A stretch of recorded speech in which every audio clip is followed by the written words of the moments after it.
Hello and welcome to Kitchen Counter Crafts. If you like this video, would you please like, comment, share, and subscribe? And also hit that bell icon so that you can be notified of videos getting ready to come out. So today and in the next couple days, I'm going to be reviewing some pretty higher priced than what I'm used to fountain pens. And these I'm actually borrowing. So just stay tuned because I think it's nice to have some higher end pens so that you can compare to the cheap ones that I normally review because those are really the ones that I normally use. But I wanted to do a comparison, and for you today I have a Aurora 88, and this is just a beautiful pen. Probably the most expensive pen that I've touched. And so normal price range anywhere from, at the time of filming this video, I'm gonna say like 600-ish. So before I faint, and I've got it on my lovely kitchen, just a crummy paper towel, but that's all right. Just a little bit about the Aurora before we get going. Aurora is, they're all made in-house. And this is designed by Marcello Nizzoli, who is the craftsman behind Aurora. And this is a classic from like the 50s, I believe. Some websites said 30s. And they also came out with some anniversary editions, which I'm not positive if this one is or not. But this is called the Aurora 88, which is Ottantotto, so Italian, meaning 88. And so anyway, this is just a lovely pen that's made in Italy, in Turin. Yes, Shroud of Turin, if you're familiar with that. And it's the company was founded in 1919. So you're really getting a craftsman pen that is made in-house. It's not just like factory cranked out or anything like that. So let's go into this. So the first thing is it's got the nice cigar shaped body, and there is not anything that I see that says Aurora other than it says it right there on the band, Aurora. So that's it. It doesn't say 88 anywhere, which was kind of difficult because I was trying to figure out what pen is this. So, I had to ask the person who I'm borrowing it from. But it has the gold details here. It's got a nice, actually a very nice clip. Reminds me of the Pelican, except that has a Pelican bill. This has a nice ball at the end of it. So just beautiful pen. It's already been inked. It's inked with Aurora Black. So that's kind of nice because, you get kind of the same from the manufacturer. And there's an ink window right here that shows, is that an ink window? Yes, it is. Okay. My gosh, I can't really tell. It's so pretty. All right, and then you've got the lovely nib. If I can zoom in on that a little bit more. Whoa, sorry, got a little wobbly there. So there's the feed, and you can just tell the nib actually wraps around. It is so beautiful. And so yes, it's a 14 karat nib. It's about a size 6. Let me get in there just a little bit more so you can just see it for all its lovely beauty. And there's the feed as well. So very nicely tuned pen. I've actually written with this now, and there's a lovely feedback, so I'm gonna do a test on it. A writing sample for you as well. Has an ebonite feed. The size of the nib is actually stamped on the feed, if you could tell on there. Also, it is a piston fill as well, so that's awfully nice. They offer all different sizes of nibs, and one of the things that I think Aurora might be another grail pen for me is because they have some flex nibs as well. And you know how I feel about flex. Well, I don't know if you know how I feel about it. I think it's pretty awesome. So let's take a look at the size. and compare it. So when it is capped and everything, it's right at 5.2. So closed is right at 5.2-ish. And then I have, for comparison, the LAMY 2000, and that's just a hair bigger. You know what, I'm gonna put this on the edge of the napkin, and then that way we can compare it, and then I can figure out that I'm not off. So on the edge, it's actually looking more like 5.3 is going to be at the bottom, and then the LAMY is coming in at like a 5.5. And then I also have the custom A23, and you can tell that's actually quite a bit larger. So Pilot Custom A23, and I have a video on both the LAMY 2000 and also the custom A23. But out of these, I'm gonna just go like this. This is the next more not the next expensive, but less, and then the least. So most expensive to the least expensive here in this lineup. But those are just nice pens to have, especially if you're kind of going up in the range.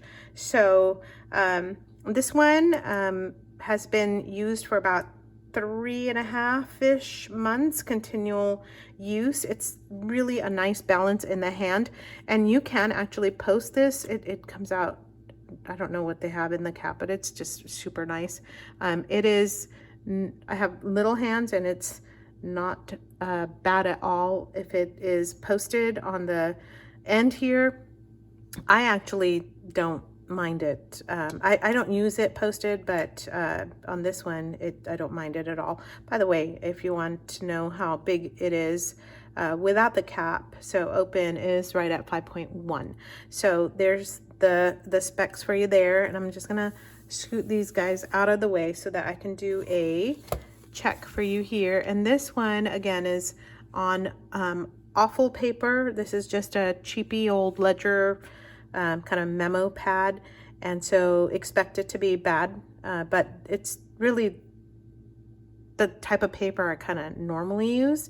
And so I'm also gonna test it on a dot pad so that you can hopefully hear and also see how this writes. So let's go for it here.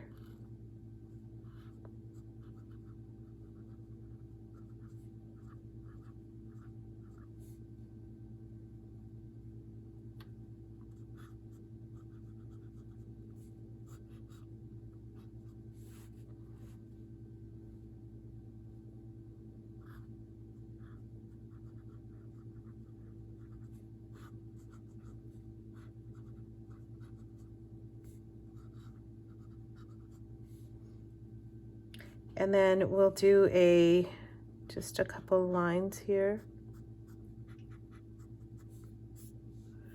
So kind of a not too wet, not too dry ink.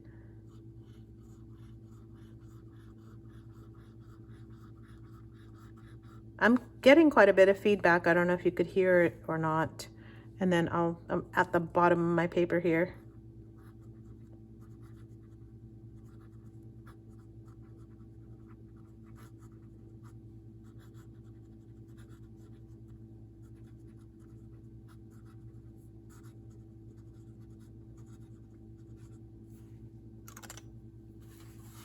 Okay, so the fine nib is looking more like a medium here, but this is, again, crummy paper with actually not any bleed through. What's hilarious to me is I've got a, like a $12 pen right above it. But anyway, so there's on terrible paper, and I'm going to put this here. It's actually a very, very nice pen and super smooth in its writing. I'm going to start a new page in my Rhodia dot pad, which makes no sense to me because I should have done it on the cheapy stuff. But go figure. Go figure. All right, so I'm going to write here as well.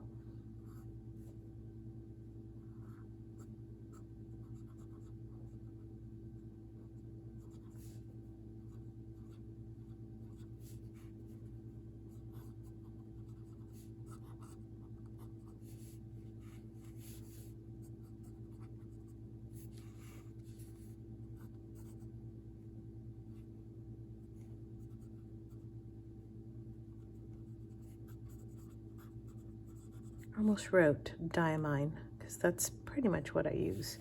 So there we go, my messed up ink information, but I didn't quite mess it up too bad. And then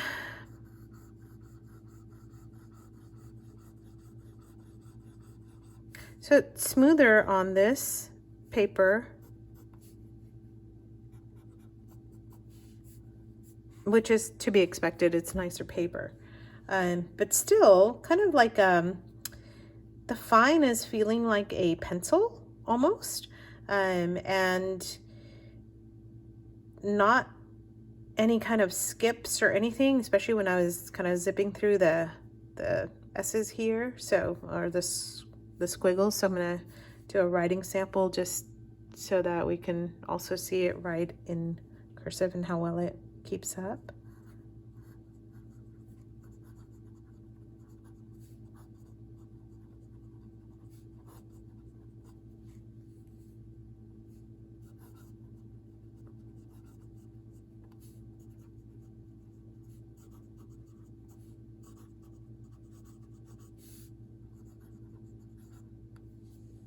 So very, very nice. Very, you can just tell it's a very well-made pen.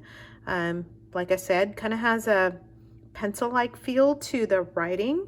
And from what I understand, it has one of the best piston fill mechanisms ever. It has a super long section as compared to other pens. Why don't I compare it to the other pens? So here's the Pilot. So you can just adjust your grip. Look at the difference between the two. You can adjust your grip if you need to. If not, I mean, it's got a nice section here that you can kind of hold on to. The grips, I don't know if it bothers you. It really does not bother me at all, but for some people that can be a problem, especially if you have large hands.